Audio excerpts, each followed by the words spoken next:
Hindi ko po kinahihiya na idolo ko si Ninoy Aquino.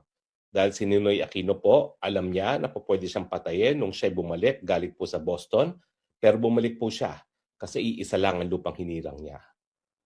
Bumalik po siya para ipaglaban ang demokrasya.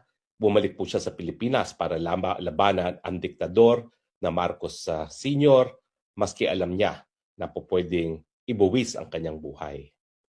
Naalala ko pa po nung ako po ay nasa college na po noon, first year sa UP Diliman. Matagal na po ako sa UP dahil ang high school po ay UPIS din. No? Pero naalala ko po nung lumabas ang balita na napatay si Ninoy Aquino, napaiyak po ako. Dahil yung mga panahon na yon, ang kinikilalang pag-asa para nga tayo po ay bumalik sa demokrasya at patanggal ang diktador na si Marcos ay ang Ninoy Aquino. Matagal po siyang namuhay sa Boston dahil meron po siyang problema sa puso at hinayaan siyang lumayo ni Marcos sa Pilipinas. Siguro sinasabi ni Marcos, habang nasa Amerika ang mga miyembro ng oposisyon, kasama na po ang aking kamag-anak na si Jovi Salonga, mas maliit ang banta sa kanyang pagiging diktador. Pero si Ninoy Aquino po, bagamat siya nabuhay ng komportable, binigyan siya ng pwesto ng Harvard University para magturo at meron namang pera talaga ang kanyang may bahay na si Cory Aquino, ay bumalik po matapos manirahan sa Amerika. Marami po nagsasabi sa kanya, huwag siyang babalik, papatayin ka ni Marcos.